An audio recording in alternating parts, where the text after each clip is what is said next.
Монгол Улсын их хурлын дарга эрхэм гишүүдээ. Та бүхэнд Монгол Улсын үндсэн хуулийн цэцгийн 2026 оны 5 дугаар сарын 8-ны өдрийн 4-р дүгнэлтийг танилцуулж байна. Үндсэн хуулийн цэцгийн дунд суудлын хуралдааныг үндсэн хуулийн цэцгийн дарга Г. Баясгалан даргалагч, үндсэн хуулийн цэцгийн гишүүн Ж. Эрдэнэ Булган, Д. Ганбаатар, О. Мөнх сайхан илтгэгч Инх Туяа нарын бүрэлдэхүүнтэй хуралдааны нарийн бичгэн дээр даргаар Б. Баяр жаргалыг оролцуулан үндсэн хуулийн цэцгийн хуралдааны танхимд нээлттэй хийв. Тус хуралдаанд мэдээлэл гаргагч иргэн Д. Отхон Батболон, Монгол Улсын их хурлын итгэмжийн төлөөлөгч Улсын их хурлын гишүүн З. Самдаг Очирнаар оролцлоо. Дунд суудлын хуралдаанаар Монгол Улсын ерөнхийлөгчийн тухай хуулийн 6 дугаар зүйлийн 1 дэх хэсэгт ерөнхийлөгчийн бүрийн эрхийн хугацаа үндсэн хуулийн 30 дугаар зүйлийн 2 дахь хэсэгт зааснаар 4 жил байна гэж заасан нь Монгол Улсын үндсэн хуулийн 30 дугаар зүйлийн 2 дахь хэсгийн ерөнхийлөгчөөр 6 жилийн хугацаагаар зөвхөн нэг удаа сонгоно гэснийг зөрчсөн эсэх маргааныг хянан хэлцвэ. Үндсэн хуулийн цэцгийн 2026 оны 4-р дүгнэлт нь нийт 11 хуудас, үндслэл хэсгийн дангаараа 7 хуудас тул түүний үндслэл хэсгийг товчулж, тогтоох хэсгийг бүхэлд нь уншиж сонсгоё. Үндслэл 1992 оны Монгол Улсын үндсэн хуулиар парламентын тогтолцоог бий болгосон бөгөөд парламентын тогтолцоо нь үндсэн хуулийн суур үзэл баримтлалд багтаж хамгаалагдана. Тиймээс Монгол Улсын засгийн газар нь ардсан сонгуулиар бүрдсэн улсын их хурлын олонхын итгэл дээр тулгуурлаа оршино.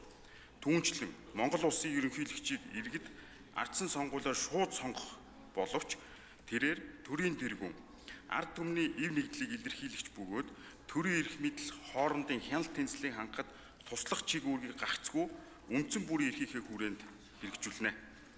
Үндсэн хуулиар парламентын тогтолцоог сонгож төрийн эрх мэдлийг хууль тогтоох, гүйцэтгэх, шүүх гэсэн 3 салаанд хуваарлж харилцан хяналт тэнцлийн үндсийг тавьсан боловч түүнийг хэрэгжүүлэхтэй холбоотой зарим асуудал үүссэн байна.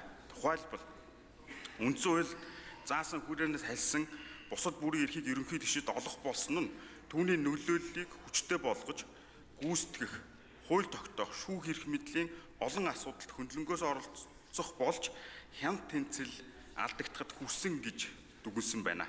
Түүнчлэн 1992 оны үндсэн хуулийн 30 дугаар зүйлийн 2 дахь хэсэгт ерөнхийлөгчөөр 4 жилийн хугацаагаар сонгохоор 31-р зүйлийн 7 дахь хэсэгт ерөнхийлөгчийг зөвхөн нэг удаа улираан сонгож болохоор заасан байжээ.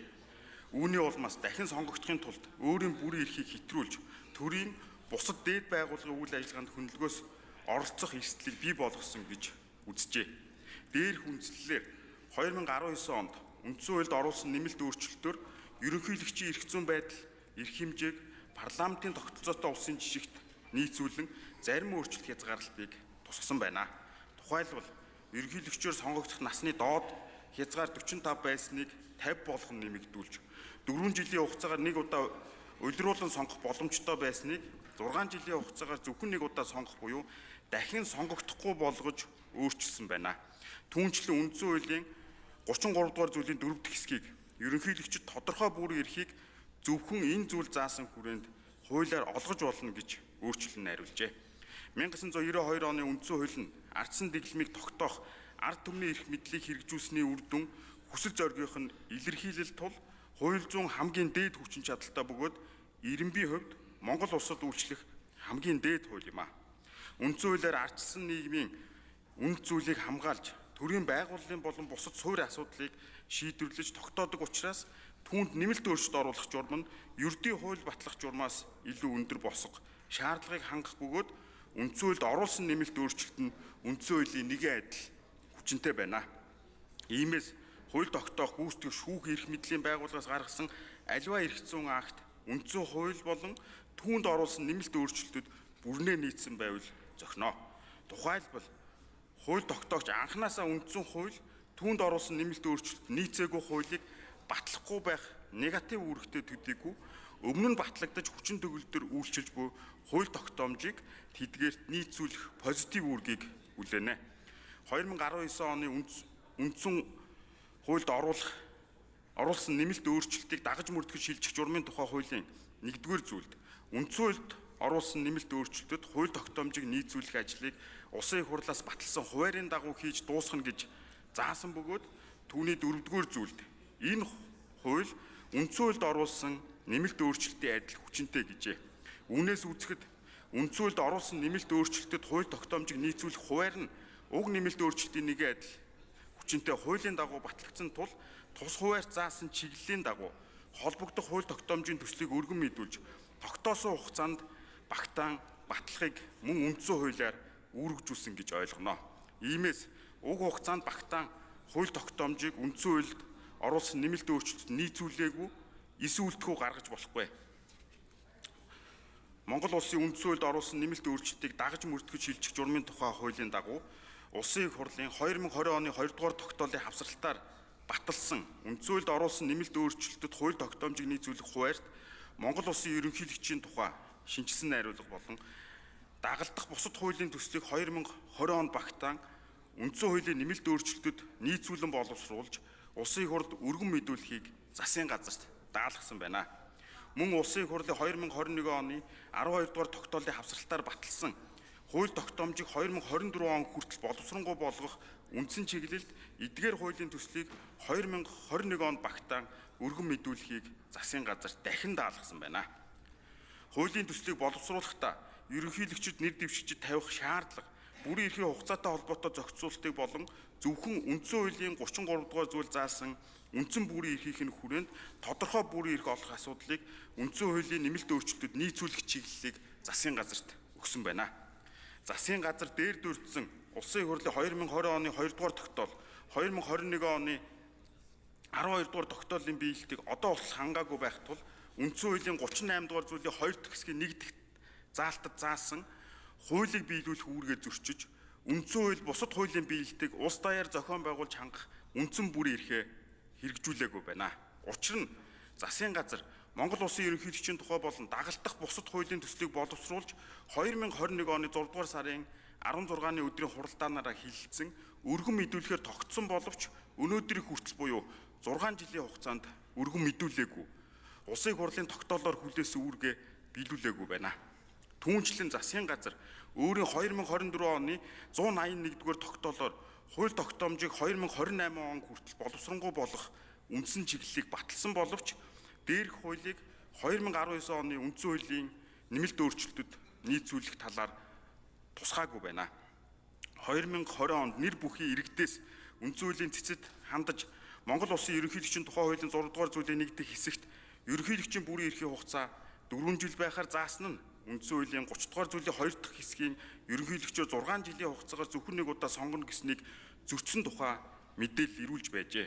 Энэ мэдээллийг үндсэн хуулийн цэцгийн гишүүний 2020 оны 2/495 дугаар алтан бичгээр улсын их хурлд шилжүүлж, улсын их хурлын 2020 оны 2 дугаар тогтоолын хавсралтаар баталсан хуваарийн дагуу маргаан бүхий заалтыг үндсэн хуулийн 30 дугаар зүйлийн 2 дахь хэсэгт нийцүүлэх шаардлагатай тухай тэмдэглэсэн байна.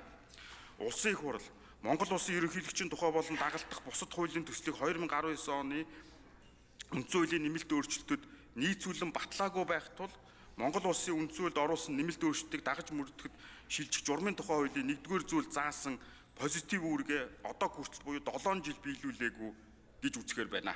Түүнчлэн улсын их хурл өөрийн баталсан 2020 оны 2 дугаар тогтоол, 2021 оны 12 дугаар тогтоолын биелэлтийг хян шалгах бүрийн эрхээ хангалттай хэрэгжүүлээгүй байна. Тухайлбал 2019 онд үндсэн хуульд оруулсан нэмэлт өөрчлөлтөд холбогдох хуулийн төслийг нийцүүлэн боловсруулж өргөн мэдүүлэх талаар албан бичгийг Улсын их хурлын төрийн байгуулалтын байнгын хорооноос 2020-с 21 онд засгийн газарт 5 удаа хүргүүлсэн байх боловч үүнээс өөр илүү идэвхтэй арга хэмжээ аваагүй байна.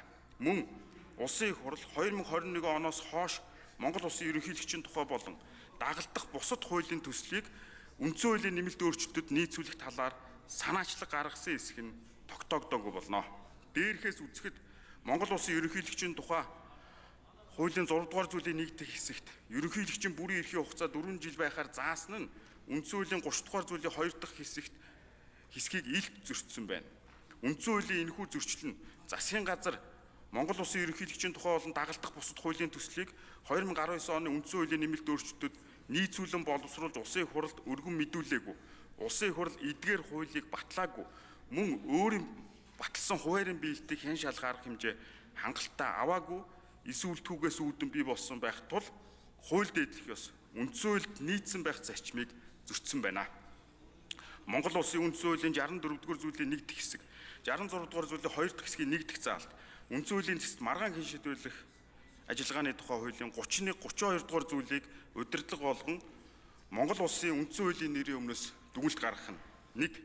Монгол улсын ерөнхийлөгчийн тухай хуулийн 6-р зүйлийн 1 дэх хэсэгт ерөнхийлөгчийн бүрийн эрхийн хугацаа үндсэн хуулийн 30-р зүйлийн 2 дахь хэсэг зааснаар 4 жил байна гэж заасны 4 жил гэсэн нь Монгол улсын үндсэн хуулийн 30-р зүйлийн 2 дахь хэсгийн ерөнхийлөгчөөр 6 жилийн хугацаагаар зөвхөн 1 удаа сонгоно гэснийг зөрчсөн байна. 2. Монгол улсын ерөнхийлөгчийн тухай хуулийн 6-р зүйлийн 1 дэх хэсэгт 4 жил гэж заасныг үндсэн хуулийн цэцэд маргаан хэн шийдвэрлэх ажиллагааны тухай хуулийн 32-р зүйлийн 4 дахь хэсэг заасны дагуу 2026 оны 5 дугаар сарын 8-ны өдрөөс эхлэн төдөлгөлзүүлсэвэ. 3. Энэхүү дүгнэлтийг үндсэн хуулийн цэцэд маргаан хэн шийдвэрлэх ажиллагааны тухай хуулийн 36-р зүйлийн 2 дахь хэсэг заасны дагуу хүлээн авснаас хойш 15 хоногийн дотор хилцэж хариу ирүүлэхийг улсын их хурлд уламжилсугай. Даргалагч Г Баясгалан, гишүүд Ж Эрдэнэ Булган, Д Ганбаатар, О Мөнх сайхан, Н их туяа. Анхаарал хандуулсанд баярлалаа.